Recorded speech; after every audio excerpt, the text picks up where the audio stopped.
Pak పౌరులపై focus. హైదరాబాద్లో 208 మంది ఉన్నట్టు గుర్తింపు. మన హైదరాబాద్లోనే 208 మంది పాకిస్తాన్కి సంబంధించిన వ్యక్తులు ఉన్నటువంటి నేపథ్యం కూడా ఉందని కూడా ఇంటెలిజెన్స్ వర్గాలు కూడా చెప్తున్న నేపథ్యం ఉంది. అందులో 56 మంది లాంగ్ టర్మ్ వీసాలతో నివాసం, 13 మందికి షార్ట్ టైం, 39 మందికి బిజినెస్ మెడికల్ వీసాలు. రాచకొండ పిఎస్ పరిధిలో 3 గుర్తింపు.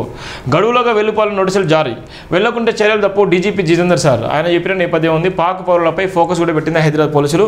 డీజీపీ గారు ఇప్పటికే ఆదేశాలు ఇచ్చిన నేపథ్యం ఉంది. ఏ అయితే 208 మంది పాకిస్తాన్కి సంబంధించిన వ్యక్తులు ఉన్నారో వాళ్ళందరూ కూడా వెంటనే వెళ్ళిపోవాలి అనేటువంటి ఆదేశాలు కూడా ఇచ్చినటువంటి సందర్భాలు కూడా మనం చూస్తున్నాం. ఇది హైదరాబాద్లో ఉన్నటువంటి పాకిస్తాన్ సంబంధించిన వ్యక్తులు.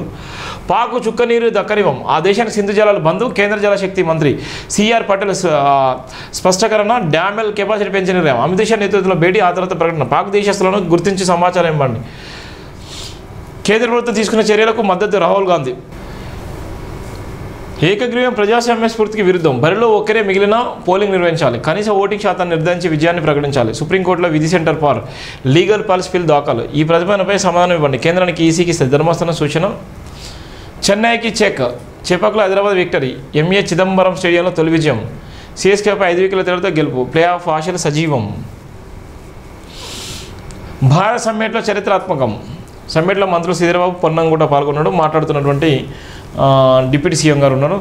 రాష్ట్రంలో పెట్టుబడులు పెట్టాలని ప్రజలు కోరం. అహింస సత్యం. సామాజిక న్యాయంపై దిశానిర్దేశం. 100 దేశాల నుంచి ప్రతినిధులు హాజరు. డిప్యూటీ సీఎం బట్టి. ప్రారంభమైన సమ్మిట్ హాజరైన ఏఐసీ నేతలు. తెలంగాణ సంస్కృతి ఉట్టిపడేలా అతిథులకు స్వాగతం. సంతాప దినం కారణంగా కార్యక్రమం నేటికి పోస్ట్పోన్. టెర్రరిజానికి వ్యతిరేకంగా ఒకటవుదాం బట్టి. భారత్ సమ్మిట్ చరిత్రాత్మకమైందని, దీని ద్వారా కాంగ్రెస్ ప్రభుత్వం ప్రపంచ దేశాలకు దిశానిర్దేశం చేస్తుందని డిప్యూటీ సీఎం బట్టి విక్రమార్క వెల్లడించారు. శుక్రవారం హెచ్ఐసిసిలో జరిగిన భారత్ సమ్మిట్ ప్రోగ్రాం అనంతరం ఆయన మీడియాతో మాట్లాడారు. ప్రపంచవ్యాప్తంగా పెరుగుతున్న ఆర్థిక, రాజకీయ, సామాజిక అసమానతలతో ప్రజలు ఇబ్బందులు పడుతున్న నేపథ్యంలో అహింస సత్యం, సామాజిక న్యాయం అనే ప్రాథమిక మూల సిద్ధాంతాలతో ఏఐసీ అధ్యక్షులు మల్లికార్జున ఖర్గే, లోక్సభ ప్రతిపక్ష నేత రాహుల్ గాంధీ నాయకత్వంలో కాంగ్రెస్ పార్టీ భారత్ సమ్మిట్ ద్వారా దిశానిర్దేశం చేస్తుందని చెప్పారు. ఈ సమ్మిట్లో శాంతి కాముకులు, ప్రపంచ న్యాయం కోరుకునేవారు, ప్రోగ్రెసివ్ ఆలోచనల వారు 8 ప్యానెల్గా చర్చలో పాల్గొన్నారు.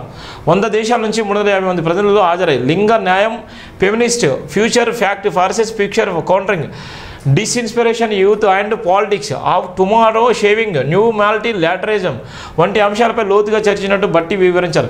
తెలంగాణ ప్రభుత్వం హైదరాబాద్లో నిర్వహిస్తున్న భారత్ సమ్మిట్ చరిత్రాత్మకమైనదిగా నిలిచిపోయిందని బట్టి విక్రమార్క తెలిపారు. రాష్ట్రంలో జరుగుతున్న అభివృద్ధి సంక్షేమం గురించి భారత్ సమ్మిట్ ద్వారా ప్రపంచానికి చాటి చెప్పాలన్నారు. సామాజిక న్యాయం, అభివృద్ధిని మెలవించి కాంగ్రెస్ మూల సిద్ధాంతాలను ఏ విధంగా ముందుకు తీసుకెళ్లాలో కూడా ఆయన నిన్న చెప్పిన నేపథ్యం అయితే మనం చూస్తున్నాం. ఇది ఉన్నటువంటి నేపథ్యం.